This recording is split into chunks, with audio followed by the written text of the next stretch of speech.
আজ আমি একটা দারুণ জিনিস খেলাম। হয়তো তোমরা অনেকেই এই জিনিসটা খেয়েছো, তবে আমার কাছে এটা প্রথমবার। এটা হলো চিতু পিঠে। হ্যাঁ, অনেকেও বলে এটা চিতই পিঠে, আবার কেউ বলে সরা উবড়ানো পিঠে। আজ বাড়িতে মা এই পিঠেটা বানিয়েছিল। টেস্টটা কিন্তু দারুণ হয়েছিল। তালের আঁটি থেকে তাল শাঁসগুলো বের করে ভালো করে ধুয়ে নেওয়া হয়েছে। শাঁসগুলো দেখে আর লোভ সামলাতে পারলাম না। এই শাঁসগুলো খেতে কারা পছন্দ করো অবশ্যই জানিও। তারপর নিয়ে নিলাম একটা গোটা নারকেল, আর ওই যে দূরে কলা গাছ, ওর একটা ডান্ডি নেওয়া হলো। এদিকে সকাল থেকেই সমপরিমাণ আতপ চাল, সেদ্ধ চাল ভিজিয়ে রাখা হয়েছিল। এবার মিক্সিতে ওই চাল, নারকেল কোড়া, ওই তালের শাঁস আর একটু জল দিয়ে ভালো করে ব্লেন্ড করে নেওয়া হলো। এবার ওটায় স্বাদ মতো লবণ দিয়ে ভালো করে মিক্সড করে নেওয়া হলো।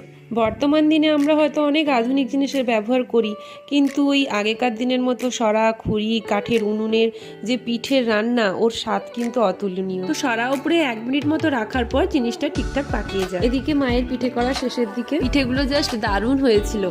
গুড় দিয়ে এই পিঠে খেতে দারুণ লাগে। আর এই পিঠেগুলো কেমন হয়েছে তোমরা অবশ্যই জানিও। আজকের ভিডিওটা এই পর্যন্ত। ভিডিওটি ভালো লাগলে অবশ্যই সাবস্ক্রাইব করে পাশে থাকবেন। আজ তবে আসি, চলো টাটা।